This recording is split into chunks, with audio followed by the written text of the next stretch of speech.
You're listening to Finances Demystified with Dominique Broadway, the podcast that provokes the conversation of money, demystifies all your finances, and shows you how to bring all of your dreams to reality so that you can live your very best life on your own terms. Hello, and welcome back to another episode of Finances Demystified with Dominique Broadway. And of course, I am your host, Dominique, and I am excited today for our special guest. And I'm excited because this amazing dynamic woman has done something that so many people have wanted to do, which is started a dynamic and awesome t-shirt business. So today we have Kalilah Wright, and Kalilah was born in Jamaica and raised in Brooklyn, New York. In January 2016, she founded Mess in a Bottle, which allows you to put messages on apparel that comes packaged in reusable bottles. The brand was established to evoke change and allow individuals to be vocal without speaking at all. I love it. I love it. How are you today, Kalilah? I'm so good. Thank you so much for having me. Thank you so much for being on. So I was really excited to chat with you just because I obviously, met you in person recently. And you have amazing energy. And it's always so cool to see someone who has taken, something they're passionate about and just turn it into not just a business, but a thriving business that not only, is helping you to succeed financially, but also allowing other people to be able to, like you said, wear a message on their shirt or wear a message without speaking at all. So tell me, what made you start this business? So I started Mess in a Bottle during the time of the Freddie Gray riots. I am from Brooklyn, New York, but I live in Baltimore, Maryland, and I've been here for almost 10 years now. And the Freddie Gray riots happened in my Baltimore City neighborhood. So there was just a lot of uproar rising. People were upset. People wanted to be vocal. People wanted to have something to say, as well as I was going through a bad divorce as well. And and my son at the time, he was only 2 years old. And there was just a lot of emotions going through me that I really wanted to get out. And I felt voiceless. I felt like I couldn't scream louder than I was screaming. And I wanted to wear a message. And that's really where the idea came about. I wanted to put something and wear things that would really express how I felt and without saying anything at all. And one day I was listening to a Chance the Rapper album, and I looked down at the screen because it was an unfamiliar song. And when I looked down at the screen, it was A Message in a Bottle, and it was his album called Surf. So it kind of all connected and made sense. And I was like, this is my message. It's my message in a bottle. And I wanted to give this message to other people because I know they were feeling the same way, especially about things that were going on in our neighborhoods. Wow, that's a powerful way to start or purpose to start with. I love that. So when you kick this off, what did it look like? Well, I guess first question, what's the very first message that you put on a shirt? So the first message that I created was, it was a grills, a woman with gold teeth at the bottom. And it was become our classic signature t-shirt. And so that message wasn't a worded message, but what that message said was I am this refined woman, but I am still street and don't mess with me. And, it really represented who I was, especially as a Black woman, just my strength, and just still saying I am sophisticated, I am smart, but don't try me. And this message, it's one without words, but it resonated with so many people. I love it. I love it. So when you decided to start this, whatever you're willing to share, what did it take financially? Was it hard to get the first shirt produced? Did you feel like you were coming, was it a lot of startup costs, and kind of what did it take financially to get this off the ground? So I started my t-shirt company with $500 and less. And I kind of tell everyone, I'm really proud of that because I did not use a lot of startup capital. So what I did was, I know I wanted to create a t-shirt company. I'm not from the t-shirt industry. So I didn't have machinery. I didn't have whatever tools needed. So what I did do was I went to my local print shop and I saw the items that he used. I saw that they were using like heat press machines. I saw that they were using vinyl cutters. And so what I did was I went on Craigslist. And I started to research these machines, and I was able to buy a heat press machine for about $200, another a vinyl cutter for about the same price, and then the last $100 I used to buy the t-shirts and the bottles. So I only started with about 10 t-shirts and about 10 bottles, and that was the beginning of my t-shirt company. And we started it in my living room. I love it. I love it. So getting the bottle. So I know you always wanted to be the shirt in the bottles. Did you actually start putting them in the bottles originally, or did that happen after you started selling more shirts? And what was that process so like? we started it in the bottle, but what I, because I really didn't know what the company would shape up to be. So what I did was I went to IKEA and they had these glass bottles, and I was like, oh, this is perfect. The mouth is big enough to fit in a t-shirt. And I would vinyl cut and hand print and put on our logo onto these IKEA bottles. And it was a lot of work. It was a lot of work and it was a lot of time. But I realized at that point that I was hustling. And when I say hustle, it meant like I was running to like local stores to obtain like different brand t-shirts that were, kind of low cost, as well as I would then go to IKEA. But once a bottle would be sold out, or, once a t-shirt is out of the size that I need, then what? So I really, at that point, when I realized there was a large demand, that's when I transitioned from hustling my business to really trying to make it an official business. So I started with very little startup capital, and I started with bottles and resources that I had access to. I love it. And that's what real entrepreneurs do. They just kind of work with what they have. I love that. So did you, when you did start, where were you selling these things at originally? I know now you have an awesome online store. Did you immediately jump to online, or were you selling at like flea markets, or, where were you selling your items originally? So to kind of test market my product, I was selling at a lot of conferences and events. So I would vend at different conferences, street fairs. But I did start out with a website, and I started out with a website using the platform Big Cartel. And I recommend to everyone, just starting out, Big Cartel was really good because Big Cartel, they allowed you to have 5 products for free, and that would be a free website, or you can have under 25 items for only $9.99. So that's how I launched my company, just using Big Cartel, creating a very simple website and only hosting it for about $10 a month. So people would either see me vending or see me on social media, or they would then they would go to the website to purchase. Wow, I love it. So you've had your business now for 2 years, right? Yep, Am I correct? 2.5 years. Yep. For 2 years. And you have, I see your shirts on celebrities and just all these awesome places. What do you feel like was the big turning point where your business took off? And do you feel like you're there yet? Like, I think all business hit that point where it just kind of, goes over the edge, and then boom, it just kind of starts to skyrocket. Do you feel like you've hit that? And if so, what was that thing that took you there? So I was featured about 1 year after starting. I was featured on TV with Mark Cuban.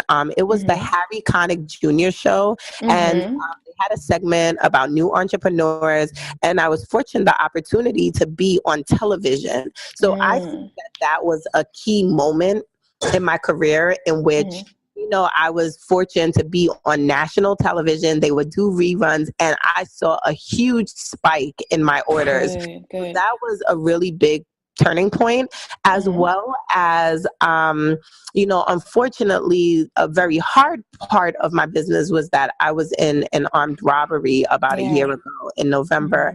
And though that was something traumatic and I really wanted to close my business, a lot of my followers, celebrities, friends, people reposted what happened, and and I used that opportunity to turn it into something positive in which people really wanted to support me. So those were two very integral points in my career so far that have made a traumatic difference on my business. Okay. And thank you for sharing that. And with that, that I'm sure that was a tough hit, not just financially, but also mentally. And as you know, as an entrepreneur, we have to keep our mental in a good place to be able to handle all the challenges that we face on a daily basis. What did you do to kind of get through that? Was it prayer or meditation? Was it just, taking some time off? What do you feel really helped to get you back on track to continue to refocus and continue to go forward with your business? It was a very, very difficult time, and still continues to be, because I have to remind myself that it wasn't that long ago. It hasn't even been a year since that happened. But I allow myself to sit still, sort of. I'm like, anyone really listening and knowing this, they'll probably laugh. But meaning, I'm actually laughing too. I'm like, I haven't known you that long, but I don't see you as a sit still person. But okay. But when I say sit still, almost mentally, I'm continuing to go and I have to do things and I'm trying to accomplish things. I think when I say sit still, it means kind of forgiving myself. And, if it's a day that I truly need rest, I give myself that mental and physical. I just say to myself, all right, enough's enough. And I might play with my son the whole day, or, or draw and color and just give myself a moment. But then I'm right back at it, because I'm not one so I'll take a 45-minute break. So I'll say that I'm not a rester, but I'll take a quick break and, do some inhaling and exhaling. And I have a therapist, I see someone, it was very traumatic. And I try to do all the right things to make sure that I'm not mentally, suppressing what happened. But so many great things have happened, and I think it's due to the fact that I didn't allow it to kind of push me down and keep me down. And I freely talk about how I feel about all of the things that are going on, and I think that has been really helpful as well. Good. It's great you took those steps, because it is important to make sure you're kind of dealing with what happened instead of trying to suppress it, which is what a lot of people do. Right. So now that your business is up, it's doing well, and obviously you're doing Mess in a Bottle full time, right? I am, for the last 2.5 years. Wow, that's awesome! Congratulations. So, how does your business look now? I mean, it's still focused. You have the t-shirts in a bottle. You have these awesome fatigue jackets. Where do you see your business going? Are you scaling now, and kind of what's the focus as you go, I guess, over the next 2 years, and kind of from where you are now to over the next 2 to 5 years, really? 3 to 5 years. So what I plan to do, we recently at Essence Music Festival in July, we launched the first ever Mess in a Bottle t-shirt vending machine. So we're in the process of rolling out vending machines. So this is one of the ways that we're scaling. So we're scaling via e-commerce. Our wholesale accounts we're scaling as well, and then rolling out these vending machines that we plan to put in airports, concerts, hospitals. So we're in talks with a lot of different places to put the Mess in a Bottle vending machine. Wow, that's awesome. And so with the vending machines, other than the vending machines, anything else coming down the pipeline for Mess in a Bottle? I mean, we have a trademark pending for our beverages. So maybe in the next 2 years or so, we'll launch, the first ever Mess in a Bottle juice. But we're slowly, we're expanding the brand. We're focused on retail. And we are possibly also, I started this entrepreneur journey doing baby items. And so many people have asked me for a really long time if I was going to do kids. And I've said no for a very long time. But I think it is time, and we are exploring having a little mess. So we have different things that are in the pipeline and a little mess. So this is our kids line, might be one that we'll be launching very soon. Oh, I love that. That makes so much sense. People love the clothes for the kitties. That's cute. Little mess. I like that. I like that a lot. So I guess from a financial standpoint, how have you been able to manage running the business, but also your personal finances? How has that been? Have your personal finances had taken a hit with starting a business? I know I always kind of talk about how, me as an entrepreneur, I took a big hit, starting my business. But, were you able to kind of sustain yourself, or what does that look like? And did you face any challenges as you were navigating that space as being, full-time entrepreneur and also a mom? So what I tell everyone is I think that you can start a business with no money, but I think that you need money and capital to grow a business. So some of the things that I've done is I've taken out Shopify and PayPal working capital loans. And it is based on like the amount of, a sales your monthly revenue. Yep. And we've been doing excellent with that. As well as, I have employees now. And so I pay employees. But what I will say is that I've taken a financial hit, and I pay everyone first, make sure all the bills are paid, and then, pay me. So it's been a struggle, but I went from, starting this business with $500, and it's still my goal, but our goal for 2018 is to hit $500,000 in sales, so $500,000 in sales, and we are fast approaching that. So so financially, I think that anyone can start a business, but I think to really grow and scale a business, you have to really manage your capital. So almost everything that we make in the shop goes back into the shop account, and that's what's used to grow the business. That's great. That's great. Did you raise any money or anything for your business, or do you own, I guess, all of it? I own my whole company. I did not raise capital. I am very, very, very, I try to be a little bit open-minded, but I am very leery about taking any money from anyone. I've had maybe one small crowdfunding, type of event, and people donated a couple of $100 when I needed to, equipment and to jumpstart.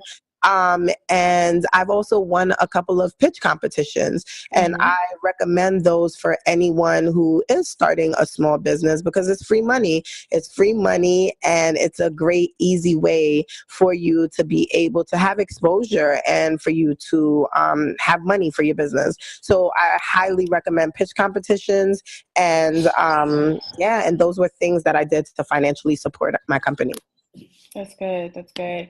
I love that you still own 100% of it. I think sometimes people are so quick and eager to raise money and not realizing all the things that come along with, giving up pieces of your business, but also having additional people to answer to, which can definitely change the purpose and mission of what you originally started.